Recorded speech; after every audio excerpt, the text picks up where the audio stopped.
Vamos dar uma olhada nos comandos que podem ser usados para aplicar uma configuração básica no switch. O primeiro comando que a gente tem que entrar no switch é o comando configure terminal para acessar o modo de configuração global. Depois que a gente entra no modo de configuração global, já podemos começar a aplicar os comandos de configuração. O primeiro comando que a gente pode aplicar é o comando hostname, que altera o nome do switch, né, o nome do dispositivo. Então eu coloco hostname sw1 e perceba que assim que eu dou o enter nesse comando, o meu prompt muda, né? Antes estava switch, que era o nome padrão, e agora está como sw1. Ou seja, eu troquei o nome do meu switch, né, do meu dispositivo. Eu consigo acessar o modo de configuração de interface VLAN com o comando interface VLAN e o ID da VLAN, né? Por padrão, a interface de gerência de um switch é a interface VLAN 1.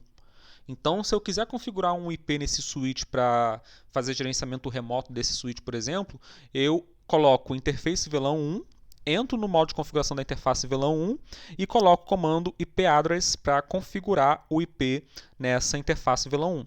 IP address 192.168.10.1, por exemplo, 255.255.255.0.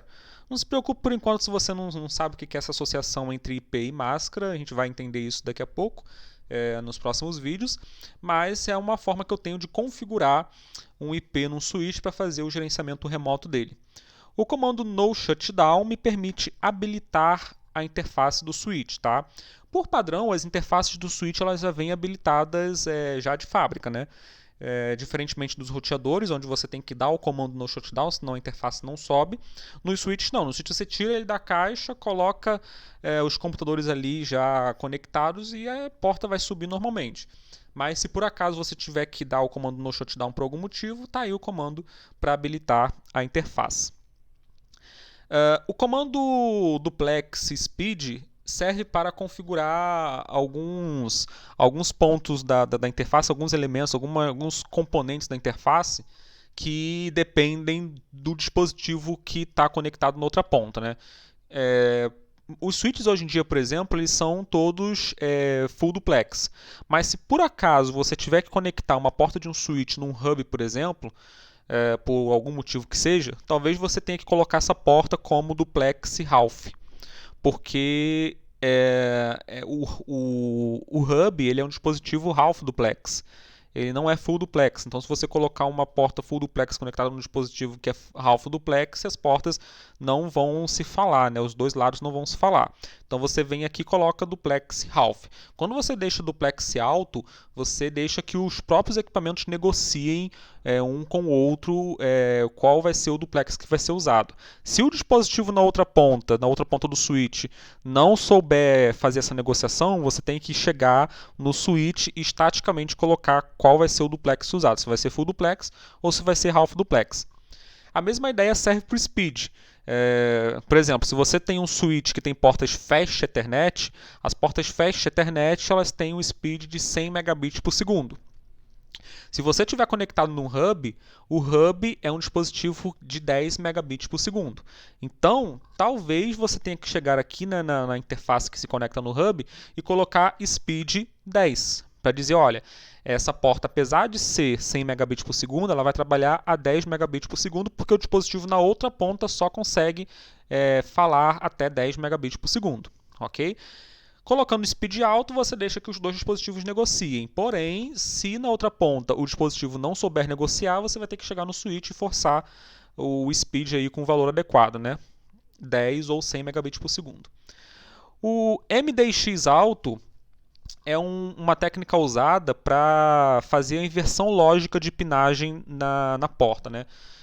Como a gente já viu nos vídeos anteriores, quando eu conecto um switch com outro, por exemplo, como eles são dispositivos iguais que recebem e enviam tráfego pelas pinagens ali do conector, nas mesmas pinagens do conector, eu tenho que usar um cabo cruzado a princípio entre esses dois switches, né? Se eu usar um cabo direto, eu vou conectar o transmissor de um lado com o transmissor do outro lado, os dois vão tentar transmitir pelo mesmo fio, não vai dar em nada, a comunicação nunca vai acontecer.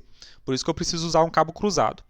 Porém, existe uma tecnologia chamada AutoMDX que identifica quando um cabo direto é conectado no switch, e essa tecnologia ela faz a inversão lógica das pinagens. Então, por exemplo, se eu conecto um cabo direto entre dois switches, o AutoMDX detecta que eu coloquei um cabo direto e logicamente, virtualmente ali, ele faz a troca da pinagem. Ele pega um switch e fala assim para o switch, olha, você vai transmitir pela sua porta de recepção e receber pela sua porta de transmissão.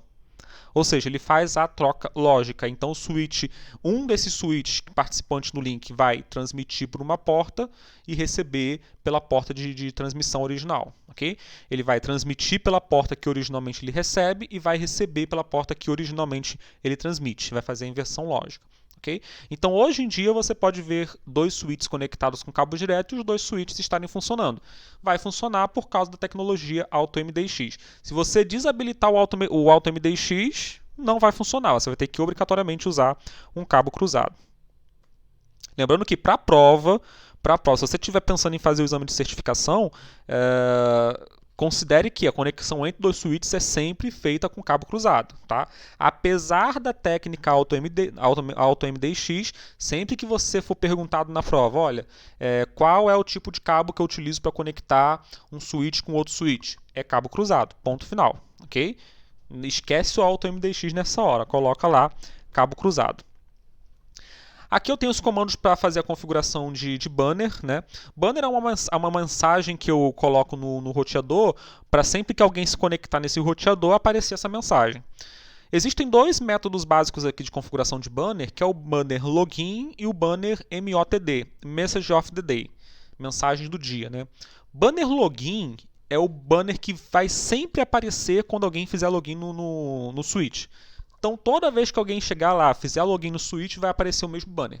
No caso aqui, o banner acesso restrito. Okay? O banner MOTD ele pode ser usado para colocar uma mensagem temporária. Por exemplo, se aquele switch está em manutenção, eu vou colocar um banner MOTD dizendo, olha, esse switch está em manutenção. E essa manutenção vai ficar durante um determinado tempo, e depois que a manutenção acabar, eu vou lá e retiro esse banner. Pronto, acabou. O banner login ele é fixo e o banner MOTD a gente coloca ali por um período de tempo. Né? Por isso que o nome dele é mensagem do dia. Ele só serve ali para o dia, né? Só serve por um período, depois a gente pode excluir ele. Okay? A configuração de banner ela tem que ser feita usando delimitadores. Tá? Então eu coloco, por exemplo, o comando banner login. O delimitador aqui é o cifrão. Tanto que ele está no início da mensagem e no fim da mensagem, no início do banner e no fim do banner. Tudo que tiver entre esses delimitadores aqui faz parte do banner. No banner em si, quando o banner for exibido, esses delimitadores não vão aparecer, mas aqui no comando eles servem para dizer aonde começa o banner e aonde termina o banner. Okay? Por isso que eu não posso ter esses delimitadores aqui no meio da mensagem. Eu tenho que usar como delimitador um caractere que não vai aparecer dentro do banner, porque senão eu vou travar o banner no meio do caminho. Okay? Então, se dentro do banner não vai aparecer o cifrão, então eu posso usar o cifrão como delimitador. Se o cifrão for aparecer dentro do banner por algum motivo, aí eu tenho que usar um outro delimitador. Qualquer caractere pode ser usado como delimitador, desde que ele não apareça dentro do banner. Okay? A mesma coisa serve também para o banner MOTD. E o comando aqui embaixo, ipdefault gateway, me permite configurar o endereço do gateway nesse switch. Tá? Endereço de gateway é o endereço IP configurado na interface do roteador que se conecta na rede. Tá? Então, eu tenho um roteador conectado numa rede, nesse roteador tem uma interface que está diretamente conectada na minha rede. Essa interface que está conectada na minha rede é o meu default gateway. Ou seja, a minha porta de saída da minha rede local para as outras redes, para o mundo externo, para a internet, por exemplo. Então, se eu quiser fazer um acesso remoto num switch, se eu tiver, por exemplo, na minha casa e tiver que acessar através de VPN, por exemplo, o switch remotamente, eu tenho que colocar o default gateway nesse switch, o endereço do default gateway nesse switch, porque senão o tráfego do switch não vai saber sair da rede local e atravessar a VPN até chegar na minha casa. Ok? Então, esse switch precisa conhecer o default gateway dele, precisa conhecer a porta de saída da rede onde ele está. Através do comando ipdefault gateway, eu consigo dizer isso para o switch. Ok? Esses comandos aqui me permitem fazer configuração de senha no switch. O Enable Password me permite configurar uma password e o Enable Secret me permite configurar uma secret. Qual a diferença entre password e secret? Os dois são usados para senha de enable. O que é senha de enable? Quando eu dou o comando enable, quando a gente deu o comando enable ali nos exemplos que a gente viu nos vídeos anteriores, a gente já saiu direto do modo usuário e já entramos no modo privilegiado. Com o comando enable, saímos do modo usuário e entramos no modo privilegiado sem nenhum controle de acesso. Ninguém pediu senha, ninguém pediu nada. A configuração de senha de password ou senha enable, de enable password ou enable secret, me permite configurar uma senha para sempre quando alguém der o comando enable, antes de entrar no modo privilegiado, ele vai ter que colocar uma senha. Como o nome do modo é privilegiado, não é todo mundo que pode acessar. Então, se eu quiser controlar quem pode acessar o meu modo privilegiado, eu coloco uma senha de enable. A pessoa vai estar no modo usuário, beleza. Quando ela inserir o comando enable, antes dela partir para o modo privilegiado, ela vai ter que informar a senha. Se ela não informar a senha, ou se informar a senha errada, não vai conseguir acessar o modo privilegiado. Qual a diferença entre password e secret? O enable password, ele não criptografa a senha. Então, se você coloca enable password Cisco, por exemplo, quando você dá o show running config, você consegue ver a senha Cisco em texto limpo aparecendo ali no arquivo de configuração. Ou seja, o enable password não criptografa a senha, ok? Já o enable secret ele faz uma criptografia da senha. Quando eu coloco o enable secret Cisco, quando eu dou o show running config e vejo ali a linha do enable secret configurada, eu vejo um hash. Eu não vejo a senha em si, eu não vejo Cisco, eu vejo um conjunto de caracteres ali que é a senha criptografada. Okay? E essa criptografia é uma criptografia relativamente boa, entre aspas, que não é tão fácil assim de quebrar. Se você colocar... É claro que se você colocar 1, 2, 3, por exemplo, vai ser fácil de quebrar. Mas se você colocar uma senha complicada ali, com vários caracteres, letra maiúscula, letra minúscula, número, número, caracteres especiais, alfanuméricos e tudo mais, se você criar uma senha forte desse jeito, a criptografia usada no Enable Secret vai permitir que essa senha seja muito difícil de ser quebrada. Ok? Então, sempre quando você for configurar o Enable Secret, coloque uma senha realmente segura, uma senha realmente forte, para que seja difícil de ser quebrada aí por algum algoritmo qualquer. E por fim, você pode colocar o comando Service Password Encryption para criptografar as senhas que aparecem em texto limpo nos arquivos de configuração do switch. Inclusive aqui o Enable Password. Como ela aparece em texto limpo, quando eu coloco o Service Password Encryption, esse comando aqui criptografa essa senha. Só que a criptografia que esse Service Password Encryption aqui coloca é uma criptografia muito fraca. Muito fraca. Então, mesmo se você colocar uma senha muito robusta, qualquer site na internet consegue quebrar essa senha. Porque a criptografia dela é muito fraca mesmo. O hash que ele usa ali é muito fraco. Você coloca num site na internet, no google.com, pesquisa lá, quebrar a senha de switch, o roteador Cisco, você coloca a senha do Service Password Encryption, em questão de 1 segundo você vai conseguir ver a senha. Seja ela uma senha robusta ou uma senha simples. Em 1 segundo você vai conseguir ver. Então, apesar de existir esse Service Password Encryption aqui, apesar dele conseguir fazer uma criptografia na senha, não é muito ideal. O ideal mesmo é que você use o Enable Secret. O Enable Secret ele coloca um hash forte ali, dependendo de quão robusta vai ser a sua senha. Ok? Aqui nós temos a configuração de console e de VTY do switch. Console é uma configuração que eu faço para controlar o acesso direto no meu switch. Como a gente já viu também nos vídeos anteriores, quando eu quero acessar um switch pela primeira vez, por exemplo, e eu não tenho configuração nesse switch ainda, eu preciso acessar ele diretamente com o cabo console, através da porta console. Essa configuração aqui de cima, lá no console 0, me permite configurar uma senha para qualquer um que estiver acessando o meu switch através da porta console. Então, sempre que alguém espetar um cabo console na porta console do meu switch e tentar acessar o switch através da porta console, ele vai ter que informar essa senha. Se ele não informar essa senha, ele não vai conseguir acessar a line console, não vai conseguir acessar o switch através da porta console, mesmo estando ali diretamente conectado. Ok? Essas configurações aqui de baixo, lá no VTY015, me permitem fazer a configuração de acesso Telnet no switch, ok?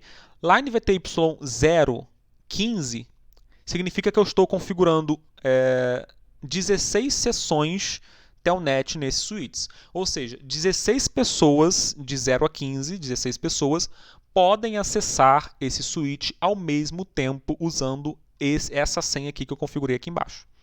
Ok? 16 pessoas podem acessar o switch através de Telnet simultaneamente, usando essa senha aqui. Okay? Se uma 17ª pessoa tentar acessar, não vai conseguir, porque todas as sessões aí que eu configurei já estão ocupadas. Okay? Veja aqui que tanto na configuração da console quanto na configuração da VTY eu coloco o comando login. Esse comando login aqui me indica que a senha tem que ser solicitada. Se eu não colocar esse comando login, mesmo que eu tenha configurado a senha aqui em cima, a senha não vai ser exigida. Eu vou conseguir, por exemplo, acessar o console sem senha nenhuma.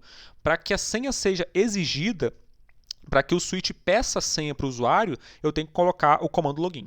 Okay? Sem o comando login, o switch não vai pedir a senha, nem do console, nem do Telnet ali embaixo. Okay? E aqui a gente tem os comandos de verificação, show running config, que me permite visualizar a configuração que está atualmente em execução no switch. Não necessariamente é a configuração que está salva no arquivo de configuração ali que salva ali a configuração no switch, né? Essa configuração showrun é a configuração que está sendo executada atualmente no switch. Então, se eu acabei de ligar o switch, coloquei um monte de configuração lá, configurei IP, configurei hostname, configurei um monte de coisa, e eu não salvei a configuração, essa configuração vai estar presente apenas no arquivo running config. Ok? Se eu der um reboot, se eu der um restart nesse switch, essa configuração vai se perder. Quando ele iniciar, ele vai iniciar do zero, porque eu não salvei a configuração. Okay? A configuração que está salva, que foi salva no switch, ela fica no arquivo startup config. Então, se eu quiser ver a configuração que está armazenada na NVRAM, que é a memória não volátil ali, que não se apaga quando o switch reinicia, se eu quiser ver essa configuração, eu tenho que dar o comando show startup config. Aí sim eu consigo ver a configuração que está armazenada de fato no switch. Okay? E para eu armazenar uma configuração no switch, ou seja, para eu copiar a configuração que está na running config para a startup config, eu dou o comando copy running config startup config, ok? Uma alternativa a esse copy running config startup config é o comando write memory ou apenas WR, né? Eu digito lá WR e ele faz a mesma coisa que o copy running config startup config. Se você estiver estudando para o exame de certificação, esqueça o WR, não use o WR. No exame, a Cisco exige que você use o comando copy running config startup config. O comando WR ele é um comando antigo, né? Embora ele ainda exista aí, ainda seja suportado por muitos dispositivos, né? Mas ele está entrando em vias de ser descontinuado. Tanto que alguns equipamentos que também trabalham em cima de OS, como o Cisco ASA da vida aí, né, que é um firewall da Cisco, esses dispositivos, por exemplo, já não suportam mais o comando WR. É por isso que, inclusive, no exame de certificação, a Cisco exige que você coloque o comando copy running config startup config. Sempre que você fizer uma configuração e tiver que salvar essa configuração, não esqueça de dar o comando copy running config startup config. Se você não der esse comando, quando você reiniciar o equipamento, a sua configuração vai ser perdida. Não esqueça do comando copy running config startup config.